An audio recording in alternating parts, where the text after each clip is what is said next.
Quand tu lis à propos du premier mariage, de l'histoire,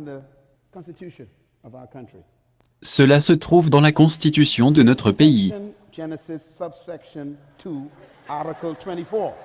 Section Genèse, sous-section 2, article 24.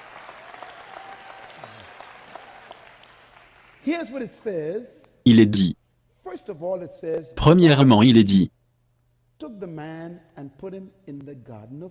Dieu prit l'homme et le plaça dans le jardin d'Éden. Le mot Éden est un mot compliqué de l'hébreu. C'est de l'hébreu araméen, très compliqué. C'était comme on y pense, comme un jardin d'arbres. Même si probablement, il y avait d'autres environnements. Le mot Éden, mon livre sur la louange et l'adoration l'explique bien. Il est peut-être dans votre librairie ici. Très important, le mot Éden signifie spot, place de délices. Cela signifie aussi porte ouverte. C'est un mot compliqué. C'est un point sur la terre où pour un temps, Dieu a ouvert le ciel sur la terre. C'est là que Dieu a mis l'homme, dans sa présence. C'est pourquoi on ne peut pas trouver l'Éden aujourd'hui. L'Éden n'était pas une place. C'était un environnement. Aucun archéologiste ne pourra trouver l'Éden. Pourquoi? Parce que c'était une atmosphère, c'est la présence de Dieu.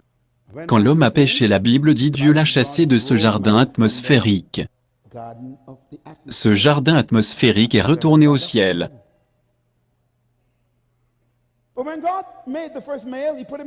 Quand Dieu a créé le premier mâle, il l'a placé dans sa présence. La première chose que Dieu a donnée à l'homme, c'était sa présence. Éden.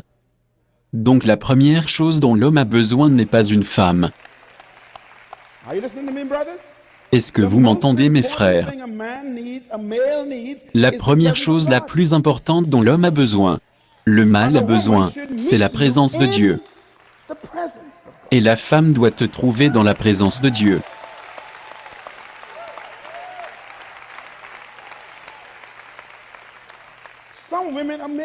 Certaines femmes m'étonnent.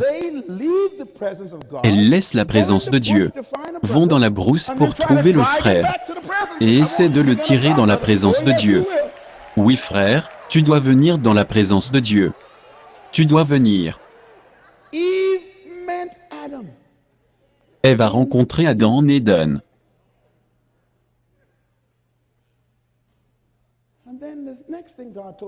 Et quelle est la chose suivante que Dieu a dit au mâle? De très simples mots. Genèse 2 verset 15. Travaille. Puis-je le répéter? Travaille. Dieu a donné du travail à l'homme, avant la femme. Que tout le monde dise, travaille avant la femme. Cela signifie que l'homme a besoin de travail avant d'avoir la femme. Les priorités de Dieu sont très claires. La première chose que Dieu a dit à l'homme, Genèse 2, 15, il lui a dit, cultive. Cultiver signifie faire sortir le meilleur de tout ce qui est autour de toi. Maximiser le potentiel de tout ce qui est autour de toi. De tout faire fructifier. Il a dit cela seulement à l'homme. C'est pourquoi Dieu ne donnera jamais à l'homme une femme accomplie.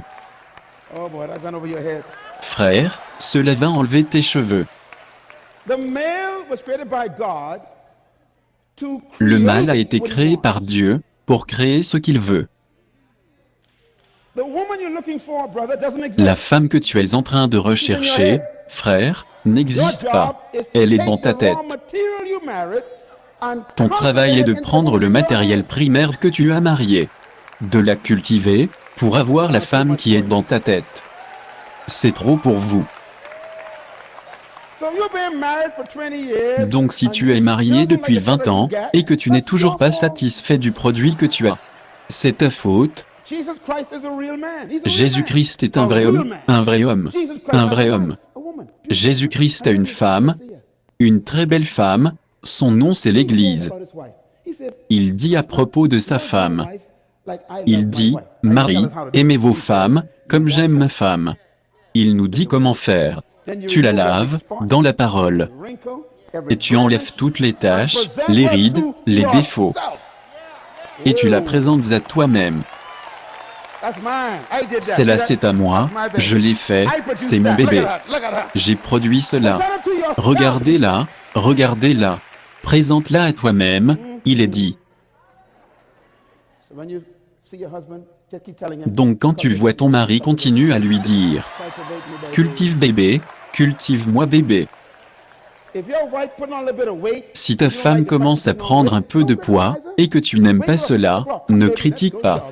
Réveille-toi, à 6 heures, viens bébé, allons faire du jogging. Cultive bébé, allez bébé, cultive, allez bébé, allez bébé. Tu n'aimes pas ces habits? Prends-la, allez dans l'avenue Marchande et tu paies pour ça. Allez mesdames. Dites, cultive-moi bébé. Elle ne parle pas bien la langue, mais là à l'école, et paie pour ça, pour les frais de scolarité. La quatrième chose que Dieu a dit à l'homme, garde le jardin. Le mâle est supposé être le protecteur de tout ce qui est sous son attention. C'est pourquoi Dieu lui a donné une forte ossature, une forte masse musculaire.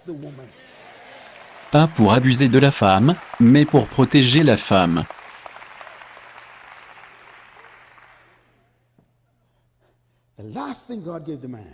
La dernière chose que Dieu a donnée à l'homme, c'est sa parole. Dieu dit, Adam, ne touche pas à l'arbre. Dieu n'a jamais parlé à la femme à propos du fruit, jamais. Cela signifie que le mâle est le seul qui a reçu la parole de Dieu. Son travail était d'enseigner à sa femme la parole de Dieu. Vous savez ce qui ne va plus bien? La femme connaît plus la parole que l'homme. Il n'y a rien de tel qui peut frustrer la femme que ceci. La femme demandera toujours à l'homme, « Que penses-tu de cela ?» Et cet idiot va répondre, « Que penses-tu » ? Ne fais pas ça, frère, ne fais pas ça. Elle est à la recherche de savoir et de direction. Regarde directement à moi, ne la regarde pas. Mon frère, regarde-moi. Reste avec moi, reste avec moi.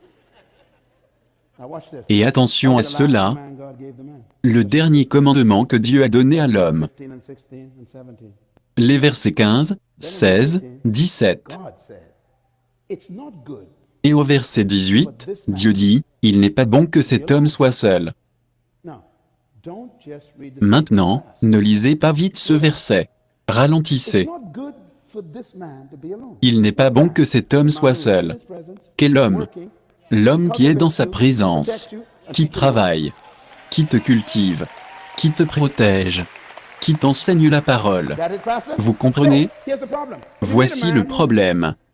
Si tu rencontres un homme qui n'aime pas sa présence, qui ne travaille pas, qui ne peut pas te cultiver et t'améliorer, qui ne peut pas te protéger, et ne connaît pas la parole de Dieu, il est bon que cet homme soit seul.